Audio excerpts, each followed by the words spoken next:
Hi, my name is Charlotte Casey, and I am located in San Jose, California. I am reading from a statement by Khaled el-Masri, a German citizen of Lebanese descent who was a car salesman before he was detained in December 2003. The U.S. policy of extraordinary rendition has a human face, and it is mine. I was born in Kuwait and raised in Lebanon. In 1985, I flew to Germany in search of a better life. I became a citizen and started my own family. I have 5 children. On December 31st, 2003, I took a bus from Germany to Macedonia. When we arrived, Macedonian agents confiscated my passport and detained me for 23 days. I was not allowed to contact anyone. I was forced to record a video saying I had been treated well. I was handcuffed, blindfolded, and taken into a building where I was severely beaten. My clothes were sliced from my body with a knife or scissors, and my underwear was forcibly removed. I was thrown to the floor, my hands pulled behind me, a boot placed on my back. When my blindfold was removed, I saw men dressed in black wearing ski masks. I was put in a diaper, a belt with chains to my wrists and ankles, earmuffs, iPads, a blindfold, and a hood. I was thrown into a plane, my legs and arms spread-eagled and secured to the floor. I felt 2 injections and became nearly unconscious. I felt the plane take off, land, and take off. When we landed again, I was beaten and left in a dirty and cold concrete cell with a bottle of putrid water. I was taken to an interrogation room where I saw men dressed in the same black clothing and ski masks as before. They stripped and photographed me and took blood and urine samples. I was returned to the cell. The following night, my interrogation began. They asked me if I knew why I had been detained. I did not. They told me I was now in a country with no laws, and did I understand what that meant? They asked me many times whether I knew the men who were responsible for the September 11th attacks, if I had traveled to Afghanistan, and if I associated with certain people in Germany.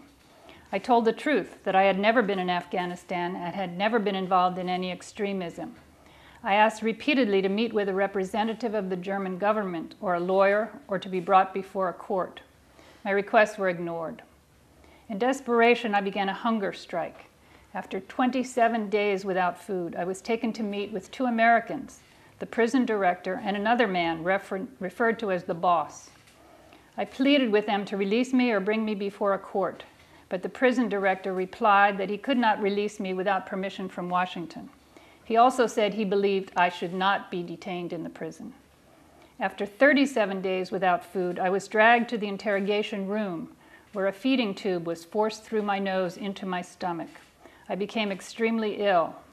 I was taken to meet an American who said he had traveled from Washington and who promised I would soon be released. I was also visited by a German-speaking man who explained that I would be allowed to return home, but warned that I was never to mention what had happened to me because the Americans were determined to keep it a secret. Almost 5 months after I was kidnapped, I was again blindfolded, handcuffed, and chained to an airplane seat. I was told we would land in a country other than Germany, but that I would eventually get to Germany. After we landed, I was driven into the mountains. My captors removed my handcuffs and blindfold and told me to walk down a dark, deserted path and not look back. I was afraid I would be shot in the back. I turned a bend and encountered 3 men who asked why I was illegally in Albania. They took me to an airport where I bought a ticket home. My wallet had been returned to me. I had long hair, a beard, and had lost 60 pounds. My wife and children had gone to Lebanon, believing I had abandoned them. We are now together again in Germany. I still do not know why this happened to me. I have been told that American Secretary of State Condoleezza Rice confirmed in a meeting with the German Chancellor that my case was a mistake, and that American officials later denied she said this. No one from the American government has ever contacted me or offered me any explanation or apology for the pain they caused me.